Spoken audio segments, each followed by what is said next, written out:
નમસ્કાર મિત્રો, જયનાથ સાથે હું છું તમારો જયેશ્વરિયા. ચાલો ત્યારે આજે આપણે એક એવા મુદ્દાની વિગતે ચર્ચા જ કરીએ. આ મુદ્દાની શરૂઆત કહેવાય ને કે સળી કોણે કરી હતી એ આપણે પહેલાં જાણીશું. આપણે સ્કૂલમાં નાના હતા, ભણતા હતા ત્યારે પાછળથી કોઈ આપણને સળી કરે તો આપણે ચીડાઈ ઉઠતા ને પછી આપણે ખોળતા કે કોણ છે સળી કરનાર. પછી સળી કેમ કરી એનું કારણ જાણતા અને પછી લડાઈ થતી. આ જે આપણે બાળપણમાં જે રમત જોઈ હતી એવું જ કંઈક આજે મોટા થઈને મોટા લોકો કરી રહ્યા છે. તમે જુઓ કે બધું શાંતિથી ચાલી રહ્યું હતું. યુવાનો ચૂપચાપ બધું વેઠી રહ્યા હતા. જેટલો ભ્રષ્ટાચાર થાય, જેટલા પેપર લીક કાંડ થાય કે જેટલું પણ થાય, દેશનો યુવાન ચૂપચાપ શાંતિથી જોઈને સૂઈ જતો હતો. એને સમજાતું નહોતું કે આને રોકીએ તો કેવી રીતે. પણ બન્યું એવું મિત્રો કે જે દેશનો યુવાન છે, જેનજી જનરેશન છે, એને જસ્ટિસ સૂર્યકાંત શર્માએ એવું કીધું કે આ તો કોકરોચ જેવા લોકો છે.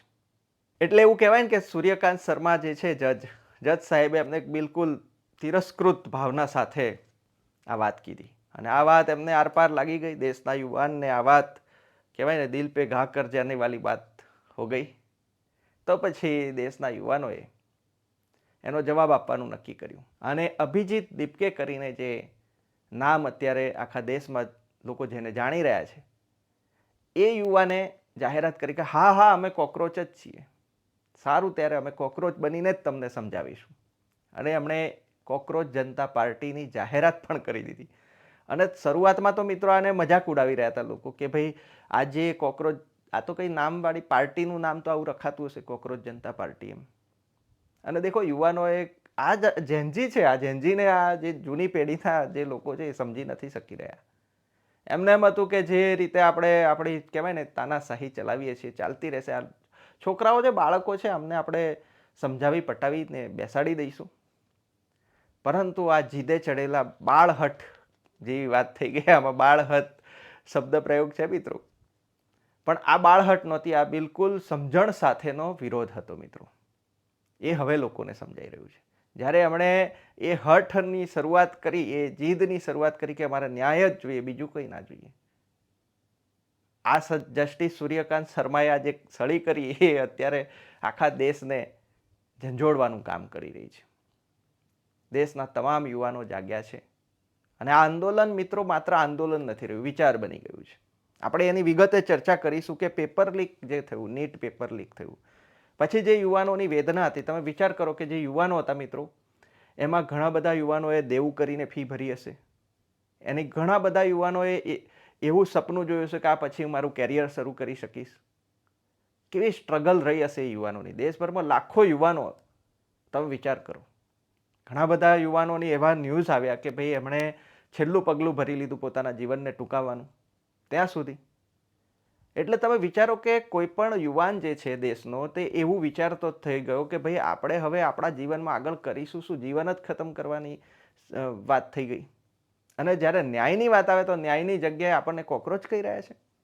એ પણ એક ન્યાયાધીશ પદ પર રહેલો વ્યક્તિ કે જે આપણને માણસ નથી સમજી રહ્યા લોકો. આપણા દેશમાં જ આપણે આ સ્થિતિમાં રહેવાનું. આ જે વાત હતી એ આક્રોશમાં પછી આંદોલન તરફ વળી. અને તમે જોયું મિત્રો કે છેલ્લે આપણે માનતા હતા સૌ કે ભાઈ આ સરકારને કોઈ અસર ન થાય, આ તો બિલકુલ મજબૂતાઈથી બેઠેલા લોકો છે અને અંધભક્તોનો ટેકો છે એવું પણ લોકો માને છે. એમને ના મનાવી શકાય. એ કોઈ દિવસ ક્યાંય પોતાની જે કહેવાય ને સત્તા છે એને એક કહેવાય ને માનવતાના દ્રષ્ટિકોણથી ક્યાંય કોઈની સાથે બેઠા નથી. પોતે જે નક્કી કર્યું એ જ કરી રહ્યા છે, ના ઝૂકે. પરંતુ બહુ ટૂંકા સમયમાં આપણે જોયું કે જે આ યુવાનો હતા એમને કેવી રીતે આંદોલન કર્યું એ પણ જોઈશું. તો મિત્રો આનો મુદ્દો હતો જે શિક્ષણ મંત્રી છે ધર્મેન્દ્ર પ્રધાન, એમનું રાજીનામું જોઈએ. આ એક મુદ્દા પર એમનું કહેવાય મેઇન મુદ્દો કહેવાય એવી રીતે બની ગયો. રાજીનામું જ જોઈએ. હવે થાય છે શું મિત્રો કે આમાં વચ્ચે સોનમ વાંગચુક કરીને જે છે એ વચ્ચે તમે જાણ્યું હશે કે એમની સાથે ઘણું બધું ઇસ્યુ રહ્યા સરકાર સાથે. અને એ પોતે બહુ ક્રાંતિકારી વૈજ્ઞાનિક તરીકે આખા દેશમાં પ્રસિદ્ધ થયેલા વ્યક્તિ એ જોડાય છે અને પછી ઘણા બધા દેશભરના લોકો જોડાય છે. સોનમ વાંગચુકના જોડાયા પછી બીજા ઘણા લોકો આમની સાથે જોડાય છે અને આંદોલન મજબૂત થતું જાય છે. યુવાનો જે છે એ સોશિયલ મીડિયાનો ભરપૂર ઉપયોગ કરતા જોવા મળે છે, જેનાથી આખા દેશભરમાં એક સહયોગ સપોર્ટની ભાવના ઊભી થાય છે.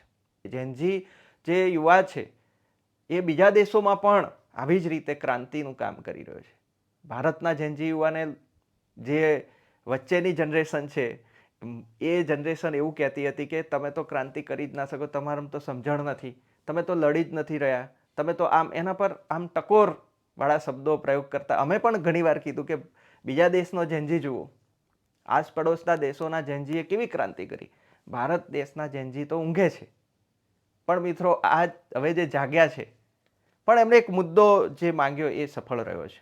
આંદોલનમાં એમણે જે મુદ્દો ઉઠાવ્યો એ સફળ કરી બતાવ્યો છે. પણ આપણે બીજા દેશોના જેનજી આંદોલન પર થોડી નજર કરીશું.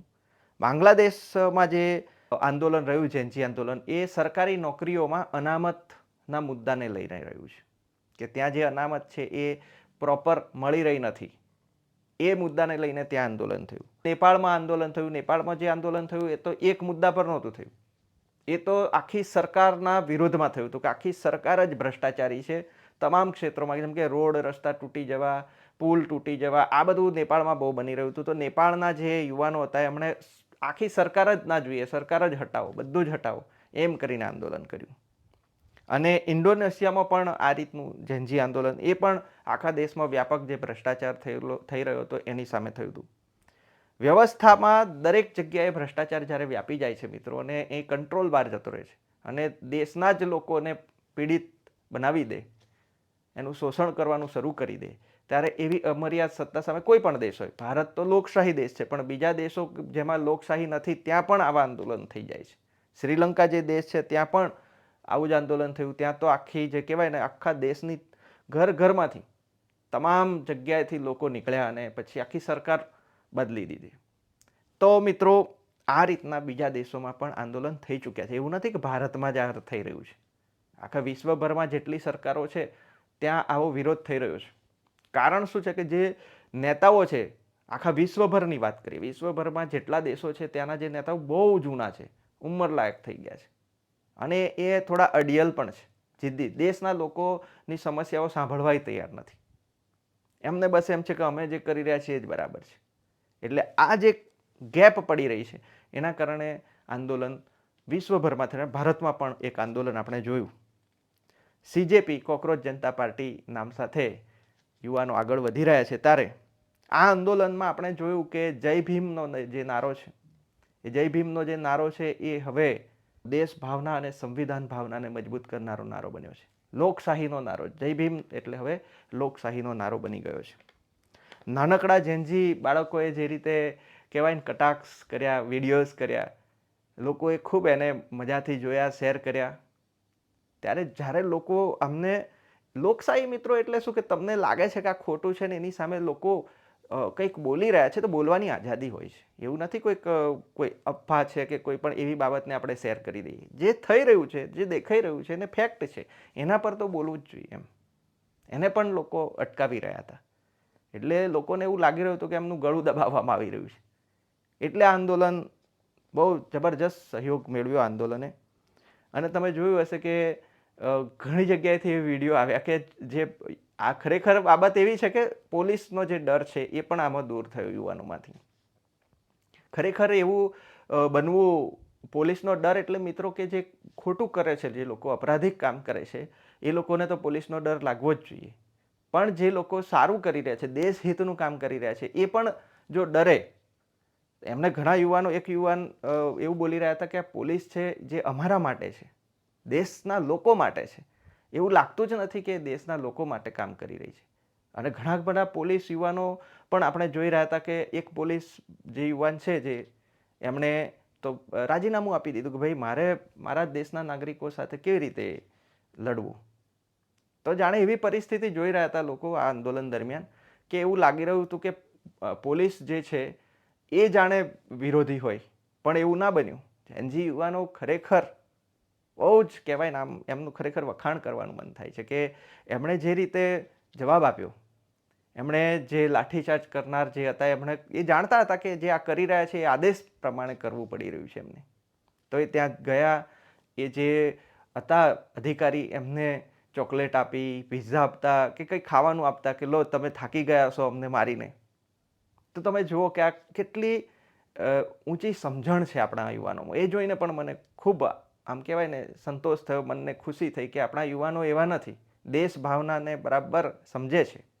તમે જુઓ કે એક જગ્યાએ એવું બન્યું કે જે બેરિકેડ્સ હતા, રમૂજી દ્રશ્યો પણ મૂક્યા, જે જોયા તમે સોશિયલ મીડિયામાં, કે એના પર એ ગાડી બનાવીને નાના બાળકો કેવી રીતે એમ ગબડીને જતા હોય, રમતા હોય. કેટલાક યુવાનો પૂછી રહ્યા હતા કે ભાઈ ટીયર ગેસની વ્યવસ્થા નથી કરી તમે. તમે જુઓ કે એ કેટલા એનાથી હળવાશથી એ આંદોલનને પૂરેપૂરા ન્યાય આપી રહ્યા હતા, પૂરેપૂરા સમર્પિત હતા જે લડી રહ્યા હતા એ યુવાનો. અને જે લોકો એમને ત્યાં પહોંચી નથી શક્યા, કે જ્યાં આંદોલનની જગ્યા છે ત્યાં જઈને સહયોગ નથી કરી શક્યા, એ લોકોએ સોશિયલ મીડિયામાં એમની વાતને બહુ સમર્થન આપ્યું, જેના કારણે આ એક આખા દેશનું વ્યાપક આંદોલન બન્યું. અને હજી પણ આ આંદોલન ચાલી રહ્યું છે, એને ખાલી એક પડાવ મળ્યો છે. આ દરમિયાન ઘણા બધા એવા નેતાઓના નિવેદનોએ પણ બળતામાં ઘી રેડવાનું કામ કર્યું. કે એક નેતા એવું કીધું કે ભાઈ આ તો સારું છે કે પેપર લીક કાંડ થયું તો તમને વધારે વાંચવાનો સમય મળ્યો, વાંચવું જોઈએ તમારે, અને વધારે મહેનત કરીને તમે કદાચ ફેલ થતા હો તો પાસ થઈ જાઓ. એવો લાભ બતાવે, બોલો પેપર લીક કાંડનો લાભ બતાવે. કેવા નિવેદનો આવી રહ્યા હતા સામેથી. એ વધારે ચીડવી રહ્યા હતા, વધારે અમને ગુસ્સો અપાવી રહ્યા હતા કે ભાઈ તમે તો હદ વટાવો છો, માનવતા જેવું છે કે નહીં એમ. અને આ જ કારણેથી ઘણા બધા યુવાનો જે હતા એ યુવાનો એવું કીધું કે દેશમાં લોકશાહી મરી ગઈ છે, આ લોકશાહી માટેનું આંદોલન છે. આ કોઈ પેપર લીક કાંડ સામે જ આંદોલન નથી, આ તો લોકશાહી જે છે ને એની હત્યા થઈ રહી છે એને બચાવવાનું આંદોલન છે. એવું પણ ઘણા બધા નિવેદનો આવ્યા. આટલા વર્ષોમાં મિત્રો વડાપ્રધાન બન્યા પછી ક્યારેય એમણે કોઈ જાહેર પ્રેસ કોન્ફરન્સ કરી હોય અને પત્રકારોને જવાબ આપ્યા હોય એવું લોકોએ જોયું નથી. લોકો ફરિયાદ કરી રહ્યા હતા કે એક વડાપ્રધાન તરીકે દેશની સમસ્યાઓ પર મીડિયા સાથે એમણે આવવું જોઈએ. પણ આ પહેલીવાર એવું બન્યું કે એ પોતે સેલ્ફી કેમેરાથી આવીને યુવાનોને સમજાવી રહ્યા હતા કે શાંત થાઓ, આપણે આના પર મજબૂત કાર્યવાહી કરીશું. એમની વાત સ્વીકારવી પડી છે. તો આ એક પહેલી એવી આટલા સમયમાં એવી ઘટના જોઈ કે જેમાં, જો કે એક સંવેદનશીલ સરકાર તરીકે તો દરેક જગ્યાએ, તમામ જગ્યાએ સાંભળવા જોઈએ. સરકારનું કામ જ સાંભળવાનું છે, ન્યાય કરવાનું છે. પણ જો તમે એ દરવાજો જ બંધ કરી દો, ન્યાયનો રસ્તો જ બંધ કરી દો. અહીંયા દેશમાં સમસ્યા શું છે મિત્રો, કે આંદોલન સુધી ક્યારે પહોંચે કોઈ પણ બાબત, કે જ્યારે એ બાબતોમાં ન્યાયનો રસ્તો બંધ થઈ જાય. ન્યાયતંત્ર જે છે એ ન્યાયતંત્ર પર અત્યારે ઘણા બધા સવાલો ઉઠી રહ્યા છે. લોકો સોશિયલ મીડિયામાં તમે જોજો કે કેવા જજમેન્ટ આવી રહ્યા છે.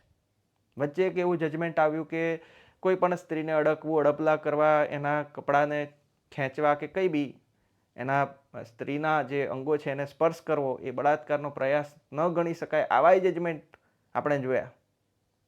તો ન્યાયતંત્રમાં જે ન્યાય મળવાનો જે રસ્તો છે એ ક્યાંક ને ક્યાંક લોકોને બંધ થતો જોવા મળી રહ્યો છે. એટલે લોકો એના કારણે પણ આંદોલન સુધી પહોંચી રહ્યા છે.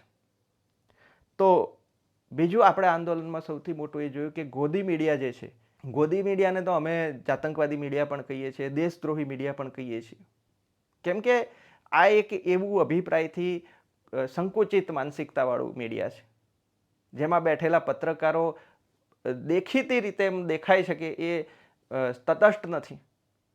એક પત્રકાર તરીકે એ કોઈનો પક્ષ લઈ ના શકવા જોઈએ, તટસ્થ રહીને મીડિયા ચલાવવા જોઈએ, પણ એની જગ્યાએ સ્પષ્ટ દેખાઈ રહ્યું છે. તો એટલે યુવાનોએ એમને બિલકુલ ફગાવી દીધું, એમને એન્ટ્રી જ ના આપી. ઘણા બધા તો એવા લોકો ત્યાં મીડિયા બનીને જઈ રહ્યા હતા કે જે મીડિયામાં કદી પત્રકાર તરીકે જોયા જ નથી આપણે ક્યારેય. હો હલ્લા અને તોફાન કરનારા, કેટલાક જાતિ આધારિત વૈમનસ્ય ફેલાવનારા લોકો જે હતા એ લોકો પત્રકાર બનીને અંદર એન્ટ્રી કરવા કોશિશ કરી રહ્યા હતા આંદોલનની જગ્યાએ. એટલે જે યુવાનો હતા એમણે પણ ત્યાં આવા લોકોને અટકાવ્યા કે તમારે તો અમારી જરૂરત, અમારું સોશિયલ મીડિયા કાફી છે. તો સોશિયલ મીડિયાની જે તાકાત હતી એણે બિલકુલ ખારીજ કરી દીધું. મેઇન જે મીડિયા છે એ આજે મેઇન મીડિયા તરીકે નથી રહ્યું. કોઈ પણ વ્યક્તિ આજે કંઈ પણ તપાસ કરે છે એને ખરાઈ કરવી હોય માહિતીની, તો એ મીડિયાની માહિતી પર ભરોસો નથી કરી રહ્યો. આજે સોશિયલ મીડિયામાં કંઈક આવે છે, લોકો પોતાની રીતે તપાસ કરી જાણે છે કે સાચી વાત છે કે ખોટી વાત છે. એ હદ પર પહોંચી ગયું છે. એટલે મીડિયા આજે માહિતીનો રિસોર્સ જ નથી રહ્યા, સોશિયલ મીડિયા માહિતીનો રિસોર્સ બની ગયું છે. તમે વિચાર કરો, ધર્મેન્દ્ર પ્રધાન ખુદ જ એ રાજીનામું આપે છે અને પછી એ રાજીનામું સ્વીકાર થાય છે અને લોકો ખુશ થાય છે કે આપણે જીતી ગયા. પણ મિત્રો, આ એક મુદ્દા ઉપર કરેલી એક નાનકડી લડાઈ સમજજો. દેશમાં એટલા ક્ષેત્રો છે, એવી બાબતો છે કે જે કદાચ આપણે ચૂકી ગયા છીએ. આ આંદોલનમાં કદાચ જો દેશના સમગ્ર મુદ્દાઓને મુદ્દો બનાવ્યો હોત તો આ આંદોલન ખૂબ હજી વધારે મજબૂત બની શકત. એમ કહી શકાય કે આંદોલન સફળ રહ્યું કે કેમ. હવે જે નવા શિક્ષણ મંત્રી જાહેર થયા છે એ છે પ્રહલાદ જોશી, જેઓ RSSના બિલકુલ નિષ્ઠાવાન સેવક છે. એ સરકારમાં 5 વખત લોકસભાના સાંસદ રહી ચૂક્યા છે. હવે જોઈશું કે પ્રહલાદ જોશી કેવી રીતે દેશની શિક્ષણ વ્યવસ્થા સુધારે છે કે પછી બગાડે છે. એ તો સમય જ બતાવશે કે શિક્ષણ વ્યવસ્થા માટે તેઓ કેવું કામ કરે છે. એ તો સમય જ બતાવશે. અત્યારે આપણે કંઈ કહી ના શકીએ, પણ લોકો એવું કહી રહ્યા છે કે દેશની શિક્ષણ વ્યવસ્થામાં ઘણા બધા સુધારની જરૂર છે અને એ સુધાર લાવવા માટે યુવાનો સાથે કોઈ પણ અન્યાય ન થઈ જાય એનું ફરીથી પાછું ધ્યાન રાખવું જરૂરી છે. એવું ના થાય કે સુધારો કરવા જતાં વધારે બગડે. ક્યારેક એવું બનતું હોય છે મિત્રો કે આપણે સુધારો કરવા માટે ખૂબ ઝડપથી નિર્ણયો કરવા જઈએ અને ક્યાંક એવું થાય કે જે થોડી ઘણી સારી બચેલી વ્યવસ્થા છે એ પણ ખતમ થઈ જાય. તો મિત્રો, આવનારા સમય માટે દેશના યુવાનોને કહીશ કે આ જ રીતે શાંતિપૂર્ણ રીતે સંવૈધાનિક મૂલ્યોને ધ્યાનમાં રાખીને તમે અવાજ ઉઠાવતા રહેજો. દેશ હિતમાં, દેશના નાગરિક તરીકે તમે જે રીતે મજબૂતાઈથી તમારું જે વ્યક્તિત્વ રજૂ થયું છે દેશના જેનજી યુવાનોનું, એને અમે સેલ્યુટ કરીએ છીએ કે દેશને આવનારા સમયમાં દેશના ભવિષ્ય તરીકે તમે જે આગળ વધવાના છો અને તમે જ છો દેશનું ભવિષ્ય. જેનજી યુવાનો જ દેશનું ભવિષ્ય છે. એટલે દેશ એમને જ ચલાવવાનો છે આગળ જતાં. તો ખૂબ સમજણવાળા યુવાનો આપણને ઉપલબ્ધ થાય અને સંવેદનશીલ નાગરિકો દેશમાં તૈયાર થાય, એ દિશામાં આપણે આજ આંદોલનને જોઈશું. આવનારા સમયમાં લોકશાહી હોય, સંવૈધાનિક મૂલ્યો હોય, એના માટે એક નાગરિક તરીકે બધું ભૂલીને દેશ હિતમાં આપણે જોડાવવું જોઈએ, એવું પણ આ યુવાનોએ આપણને શીખવ્યું છે. ધન્યવાદ મિત્રો.